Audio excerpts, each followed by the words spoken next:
സ്വരാജ് മസ്ത സാമ്രാട്ട് tipper നല്ല വണ്ടി കൊടുക്കാനുണ്ടോ എന്ന് നമുക്ക് ഒരുപാട് എൻക്വയറികൾ വരുന്നുണ്ടായിരുന്നു. ഒരുപാട് ആളുകൾ നമ്മുടെ കമൻറ്റ് സെക്ഷനിലും എൻ്റെ വാട്സപ്പ് നമ്പറിലൊക്കെ വോയിസും മെസ്സേജുകൾ ഇട്ട് ചോദിക്കുന്നുണ്ടായിരുന്നു. അപ്പം നല്ലൊരു വണ്ടി വന്നിട്ടുണ്ട്. ഇത് 2011 മോഡൽ 8ാം മാസം വണ്ടിയാണ്. സ്വരാജ് മസ്ത സാമ്രാട്ട് ആണ്, അതായത് എക്സ്ട്രാ ഗിയർ ഉള്ള മോഡൽ വണ്ടിയാണ്. നാട്ടിൽ ഒരുപാട് വണ്ടി ഉണ്ടെങ്കിലും നമ്മുടെ ഫോളോവേഴ്സിനായിട്ട് നല്ല വണ്ടി വേണ്ടേ കാണിക്കാൻ, അതിനായിട്ട് ഞാൻ സെലക്ട് ചെയ്ത ഒരു വണ്ടിയാണിത്. ഞാൻ ഇത് നല്ല രീതിക്ക് നോക്കിയിട്ടുണ്ട്. മറ്റ് പ്രശ്നങ്ങളൊന്നും എനിക്ക് ഈ വണ്ടിയിൽ കാണാൻ സാധിച്ചിട്ടില്ല. പിന്നെ 2011 മോഡലാണ്. ആ ഒരു വർഷത്തിൻ്റെ പഴക്കത്തിൻ്റെ ആയിട്ടുള്ള ചെറിയ ചെറിയ പ്രശ്നങ്ങളൊക്കെ ഇതിൽ കാണുന്നുള്ളൂ. പിന്നെ ഫ്രണ്ടിൽ നിന്ന് നോക്കുമ്പോൾ തന്നെ നല്ല ലുക്കുണ്ട് വണ്ടിക്ക്. പിന്നെ ഡോറൊന്നും മാറിയിട്ടുള്ളതല്ല, ഡോർ പേസ്റ്റിംഗ് ഒന്നും ചെയ്തിട്ടില്ല. ഈ ഡോർ പാടൊക്കെയാണല്ലോ അലുമിനിയം ഡോർ പാടാണ് വെച്ചിരിക്കുന്നത്, അത് നല്ല ഭംഗിയാണ്. പിന്നെ ഇതിൻ്റെ ഈ ക്യാബിൻ്റെ ഉള്ളിലെ പ്ലാറ്റ്ഫോം കണ്ടാൽ തന്നെ നമുക്കറിയാം തുരുമ്പോ ഒന്നും ഇല്ല. അത് ഇനി ക്യാബിന് മറിച്ച് കഴിയുമ്പോൾ നമുക്ക് കൂടുതൽ കാണാം. ബാറ്ററിക്ക് അതിൻ്റെ ഒരു ആവറേജ് ബാക്ക് സൈഡ് ലെഫ്റ്റ് സൈഡിലത്തെ ടയർ 2 ഇത് പുതിയ റീസോൾ ചെയ്തിരിക്കുന്ന ടയറുകളാണ്. ലീഫൊക്കെ ആണെങ്കിലും അത്യാവശ്യം നല്ല ബെൻഡ് ഉണ്ട്, അതുകൊണ്ട് വണ്ടിക്ക് നല്ല ഹൈറ്റ് ഫീൽ ചെയ്യുന്നുണ്ട്. പിന്നെ ഇതിൻ്റെ ബാക്കിലത്തെ പെട്ടി വന്നിരിക്കുന്നത് 140 അടി പെട്ടിയാണ് വന്നിരിക്കുന്നത്, അതുകൊണ്ട് അത് നമുക്ക് നല്ല മെച്ചമായിരിക്കും. പിന്നെ ബാക്കി ബോഡിയൊക്കെ ആണെങ്കിലും നല്ല ബോഡിയാണ്, അത്യാവശ്യം ബെൻഡോ കാര്യങ്ങളോ ഒന്നുമില്ല. പിന്നെ എടുത്തു പറയേണ്ട കാര്യം, ഇത് സിംഗിൾ ഓണർ വണ്ടിയാണ്. ഇത്ര വണ്ടികൾ കിട്ടാൻ സാധ്യത കുറവാണ്. ഡാഷ് ഏരിയയൊക്കെ ഒന്ന് കാണാം. പേപ്പർ ഭാഗം 2025 10ാം മാസം വരെ ഇതിൻ്റെ പേപ്പർ എല്ലാം ഓക്കെയാണ്. ടെസ്റ്റിങ് വർക്കിനൊക്കെ ആണെങ്കിലും വലിയ കാര്യമായിട്ടുള്ള പണികളൊന്നും ഈ വണ്ടിക്കില്ല. നമുക്കിനി ഇതിൻ്റെ ക്യാബിനൊന്ന് മറിച്ചിട്ട് എൻജിൻ ഭാഗമൊക്കെ നോക്കാം. എൻജിൻ്റെ ഭാഗത്ത് വരുമ്പോൾ ഇവിടെ വേറെ ലീക്കോ കാര്യങ്ങളോ ഒന്നും ഇല്ല. ഇവിടെ ഈ ഭാഗം നോക്കിയാൽ നിങ്ങൾക്ക് മനസ്സിലാവും, നല്ല ക്ലീനാണ് കേട്ടോ, ക്ലീൻ വണ്ടിയാണ്. നിങ്ങൾ ഈ വണ്ടിയല്ല വേറെ ഏത് വണ്ടി എടുക്കാൻ പോകുമെന്ന് പറഞ്ഞാൽ ഈ ഭാഗത്തൊക്കെ ഓയിൽ ലീക്ക് ഉണ്ടോ എന്ന് നോക്കണം. അതുപോലെ വാട്ടർ പമ്പിൻ്റെ അവിടെ എന്തെങ്കിലും വെള്ളം ലീക്ക് ഉണ്ടോ എന്നുള്ള കാര്യങ്ങളൊക്കെ ശ്രദ്ധിച്ചോണം. പിന്നെ പവർ സ്റ്റിയറിങ്ങിൻ്റെ പമ്പ് ഓയിൽ ലീക്ക് ഉണ്ടോ എന്നൊക്കെ അടിയിൽ നിന്ന് നിങ്ങൾ അടി കയറി നോക്കണം. അപ്പം ഞാൻ നല്ലപോലെ ഇത് വണ്ടി വീഡിയോ ഷൂട്ട് ചെയ്യുന്നതിന് മുന്നേ കൃത്യമായിട്ട് നോക്കിയതാണ്.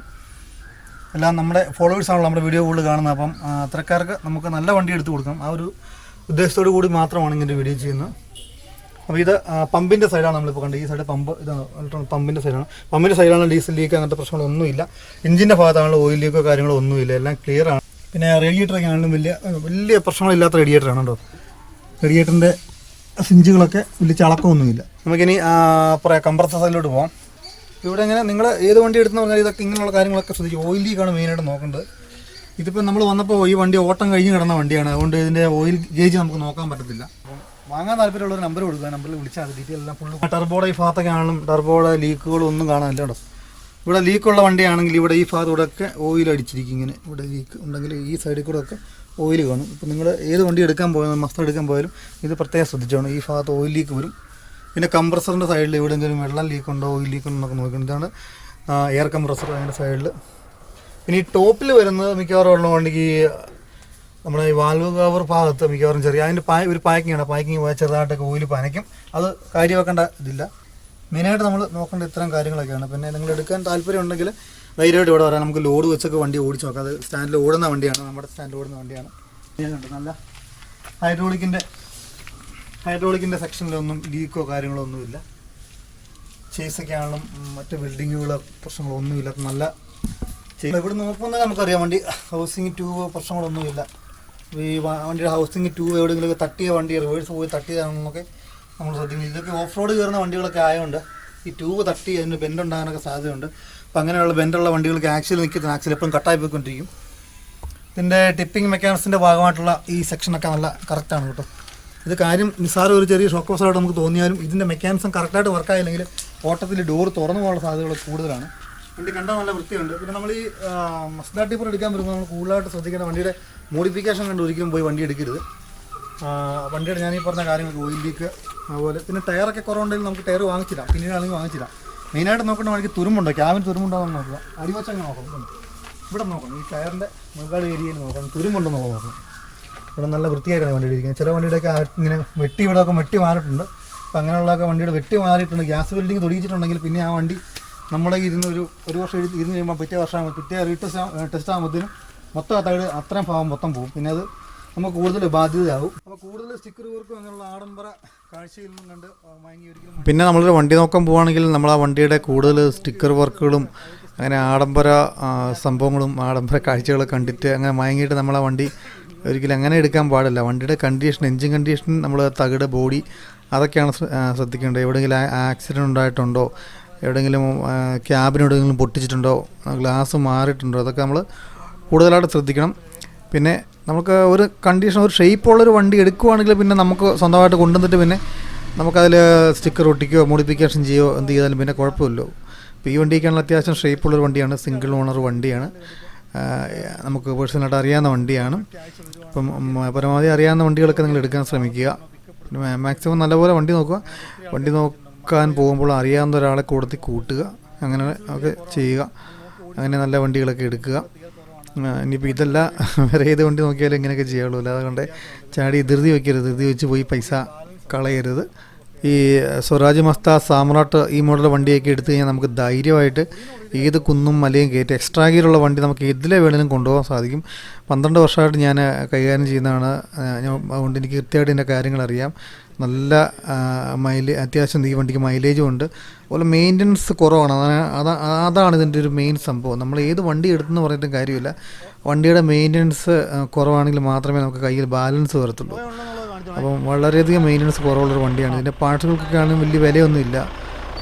പിന്നെ പാർട്സുകൾക്ക് എല്ലാം, വണ്ടി ചെറിയ വണ്ടിയാണെന്ന് പറഞ്ഞാൽ എല്ലാം ഹെവി ഡ്യൂട്ടി സാധനങ്ങളാണ് ഇതിൽ ഉപയോഗിച്ചിരിക്കുന്നത്. എല്ലാം എഞ്ചിൻ്റെ പാർട്സുകളാണെങ്കിലും അതുപോലെ തന്നെ ഹൗസിങ് ഒക്കെ ആണെങ്കിലും നല്ല. സാമ്രാട്ടിൻ്റെ ഹൗസിങ്ങിന് പണി വന്ന ഒരു ചരിത്രം ഞാൻ കേട്ടിട്ടില്ല, തീരെ കുറവാണ്.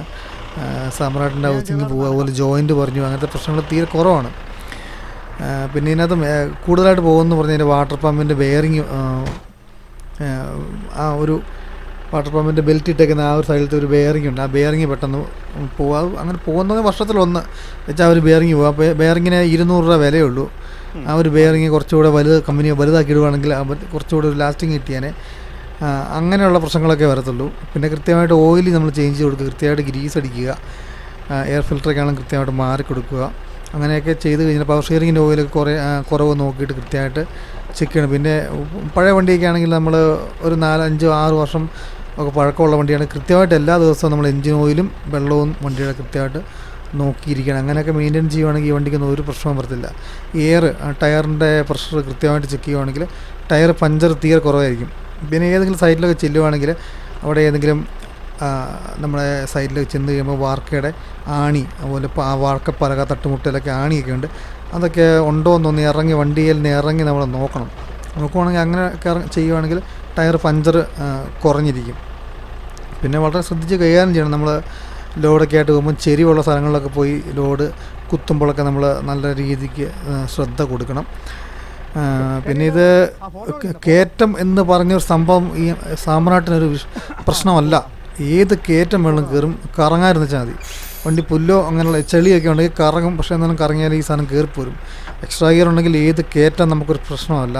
അതുപോലെ ക്ലച്ചൊക്കെ ആണെങ്കിൽ ഇതിൻ്റെ നല്ല രീതിയിൽ ക്ലച്ച് മൈലേജ് കിട്ടും. നമ്മൾ ഓടിച്ച വണ്ടി 5 ലക്ഷം കിലോമീറ്റർ ഓടിച്ചിട്ട് അതിന് 2 തവണയാണ് ആകപ്പാടെ ക്ലച്ച് ഡിസ്ക് മാറിയിരിക്കുന്നത്. ക്ലച്ച് ഡിസ്ക് മാറുമ്പം നമ്മൾ പ്രഷർ പ്ലേറ്റൂടെ കൂട്ടി മാറണമെങ്കിൽ അത് സെറ്റ് കിടക്കത്തുള്ളൂ. അല്ലെങ്കിൽ ഏതെങ്കിലും ഒന്നായിട്ട് മാറിയിട്ട് കാര്യമില്ല. പിന്നെ ക്ലച്ചിൻ്റെ കിറ്റ് മാറും. ക്ലച്ചിൻ്റെ കിറ്റ് പോകുമ്പം മുകളിലത്തെ കിറ്റും താഴത്തെ കിറ്റും ഒരുമിച്ച് മാറിക്കണം. കണ്ടമാനം തേയ്മാനം ഉണ്ടെങ്കിൽ ക്ലച്ചിൻ്റെ പമ്പൂടെ അങ്ങ് മാറി വിട്ടേക്കണം. അപ്പോൾ ആ ഒരു ക്ലച്ചിൻ്റെ പ്രശ്നം ഒരിക്കലും വഴി കിടക്കത്തില്ല. എങ്കിൽ നമ്മൾ ഏതെങ്കിലും ഒരു കിറ്റായിട്ട് മാറി കഴിഞ്ഞാൽ ഇതിന് രണ്ടിനും ക്ലച്ച് കിട്ടുമ്പോൾ രണ്ടിനും ഒരേ വർക്കിങ്ങാണ്. മുകളിലത്തെ കിറ്റും താഴത്തെ കിറ്റും. അതായത് മുകളിലത്തെ കിറ്റെന്ന് പറഞ്ഞാൽ പെഡലിന് അവിടുത്തെ കിറ്റും, താഴത്തെ കിറ്റെന്ന് പറഞ്ഞു കഴിഞ്ഞാൽ ക്ലച്ച് ഡിസ്കിൻ്റെ അവിടുത്തെ ആ ഒരു കിറ്റ്, 2 കിറ്റിലാണ് ഇത് വർക്ക് ചെയ്യുന്നത്. അപ്പോൾ ഏതെങ്കിലും ഒരു കിറ്റായിട്ട് നമ്മൾ മാറുവാണെങ്കിൽ രണ്ടും ഒരേ വർക്കിങ്ങാണ് നടക്കുന്നത്. അപ്പോൾ ഒരു കിറ്റായിട്ട് മാറിയിട്ട് കാര്യമില്ല. അപ്പോൾ താഴത്തെ അടിച്ചു പോകും. അപ്പോൾ ആ ഒരു ചെറിയ കേസിൻ്റെ പേര് വണ്ടി വഴി കിടക്കും. അങ്ങനെയുള്ള പ്രശ്നങ്ങളൊക്കെ ഇതിനുള്ളൂ. അപ്പോൾ നോക്കിയും കണ്ടും ഇതൊക്കെ ചെയ്യുവാണെങ്കിൽ നല്ല രീതിക്ക് ഹിറ്റായിട്ട് നമുക്ക് ഓടാൻ പറ്റും. ഈ പുതിയ വണ്ടി എടുക്കണമെന്നൊന്നും ഞാൻ പറയത്തില്ല, പഴയ വണ്ടി തന്നെ മതി. സാമ്രാട്ടൊക്കെ കമ്പനി നിർത്താൻ കാരണം തന്നെ ഇതൊക്കെയാണ്. ഇതിന് പണികളൊന്നുമില്ല, മെയിൻ്റനൻസ് തീരെ കുറവാണ്. അതുകൊണ്ട് മനഃപൂർവ്വം കമ്പനി നിർത്തിയെന്ന് എനിക്കത് പറയാൻ പറ്റത്തുള്ളൂ. അപ്പോൾ ഈ വണ്ടിയൊക്കെ കയ്യിലുള്ളവർക്ക് കൊടുക്കാനും മടിക്കും. പിന്നെ നല്ല വണ്ടികൾ നോക്കിയെടുത്താൽ മതി കേട്ടോ, ഒരു പ്രശ്നമില്ല. അപ്പോൾ ഓക്കെ, എല്ലാവർക്കും വണ്ടി എടുക്കാൻ താല്പര്യമുള്ളവർക്കൊക്കെ ഈ വീഡിയോ ഒന്ന് ഷെയർ ചെയ്ത് കൊടുക്കുക.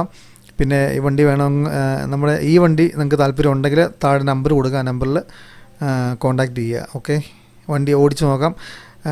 നമ്മുടെ കളത്തിൽ ഓടുന്ന വണ്ടിയാണ്. ലോഡ് വെച്ച് തന്നെ നിങ്ങൾക്ക് ഓടിച്ച് നോക്കാം, കയറ്റം